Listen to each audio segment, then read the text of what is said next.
Bom, pessoal, muito bom dia a todos. Vamos dar início, então, a mais uma reunião semanal, hoje é segunda-feira, dia 22 de julho de 2024. A gente começa, como de costume, passando sempre primeiro pelos indicadores locais. A gente teve uma semana que o Ibovespa, então, interrompeu depois de 4 semanas seguidas de ganhos, né? A gente viu o Ibovespa fechando a semana passada em queda de 1%, cotado aí a 127.616 pontos.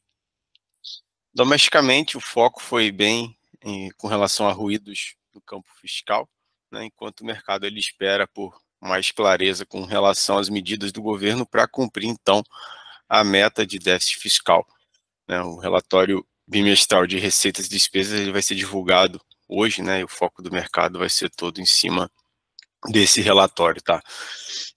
Olhando para as ações, né, a gente viu o comportamento de algumas delas na semana passada, como destaque no campo positivo aqui, as ações da Uzi Minas subiram 5,8% e foram impulsionadas por uma perspectiva positiva sobre a demanda por aço, principalmente na América Latina, e também tivemos o aumento da participação acionária da BlackRock em cima desse papel, tá? No campo negativo, as ações do Pão de Açúcar foram as que mais sofreram na semana, recuaram 13,4%, pressionado muito por conta aí da abertura da curva de juros, né? A curva de juros acaba impactando empresas com nível de endividamento um pouquinho mais alto, né? Pão de Açúcar, entre outras, aí acabaram sofrendo bastante.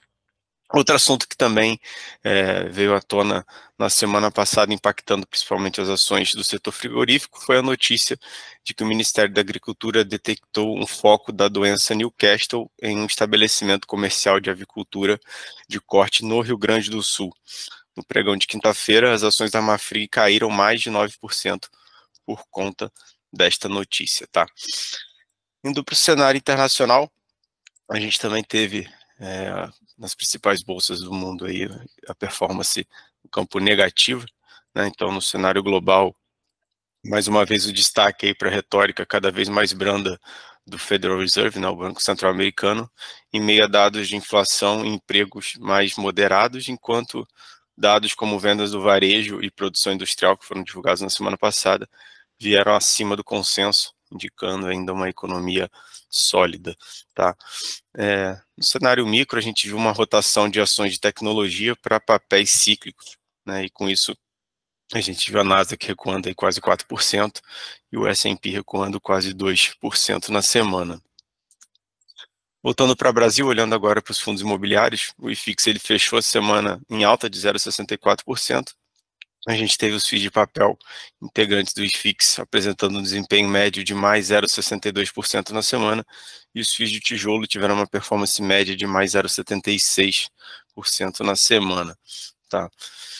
Olhando para moedas, né, a gente viu o dólar apresentar uma forte alta aí contra o real, subindo mais de 3% na semana e voltou aos patamares aí de R$ 5,60. Tá? O índice desses Y, que representa a variação do dólar frente a uma cesta de moedas, também apresentou alta na semana, com ganhos aí de 0,27%. E acho que vale destacar também aqui o movimento das criptomoedas, né? A gente viu uma semana muito forte para essa classe de ativo. O Bitcoin aí subiu mais de 10% na semana, fechou acima dos 67 mil dólares. O Ethereum também subiu mais de 8%, fechou acima dos 3.500 dólares. Os analistas eles apontam que essa forte alta das criptos está relacionada com o efeito bola de neve da combinação do halving, né, que foi o evento que cortou pela metade a emissão de Bitcoin, mas também a consolidação dos ETFs, né, cada vez mais como um instrumento para acesso a investidores institucionais, o que ocasiona então um choque crítico entre diminuição de oferta e aumento de demanda, e a gente viu então a alta dos preços dessa classe de ativo. Bom, convido agora o Matheus Ogata a comentar um pouquinho da curva de juros para a gente. Bom dia, Matheus. Bom dia, Gustavão. Bom dia, pessoal. Bom, a gente teve uma semana aí que a gente devolveu tudo que a gente tinha caído de juros de futuro na semana passada, né? Então, no mês aí, digamos, a gente está no 0 a 0, a gente voltou para o patamar no início do mês. A gente tinha vindo de algumas semanas boas, alguns dias interessantes aí, onde a gente teve uma queda de juros, principalmente depois do governo ter anunciado um corte dos gastos. Mas essa semana aí não teve jeito, a gente devolveu tudo que a gente tinha perdido, né? Fruto disso foram algumas notícias ruins que o Gustavão já comentou, mas entre elas, novamente, algumas falas do presidente que desagradaram um pouco o mercado, entre elas que ele não ligaria se tivesse que gastar com coisas importantes, né? E aí o escopo do que é importante é muito grande. Então acabou agravando um pouco aí as falas do que a gente tinha. E fora isso também, lá nos Estados Unidos a gente também tem tido alguns ruídos agora, principalmente que a gente está entrando nessa fase de eleição, né? Inclusive uma notícia mais recente, ontem, domingo, à noite, a gente teve a notícia que o presidente da República, candidato à reeleição, Joe Biden, ele deixou a corrida pela eleição, né? Agora ele passa agora o bastão aí para Kamala Harris, que é a vice dele, e realmente representou um baita de uma bala aí pro Partido Democrata Americano. Vamos ver como que vai ser no dia de hoje, né? Foi uma notícia no domingo e certamente aí a gente vai ter uma reverberação aí hoje no mercado, tá?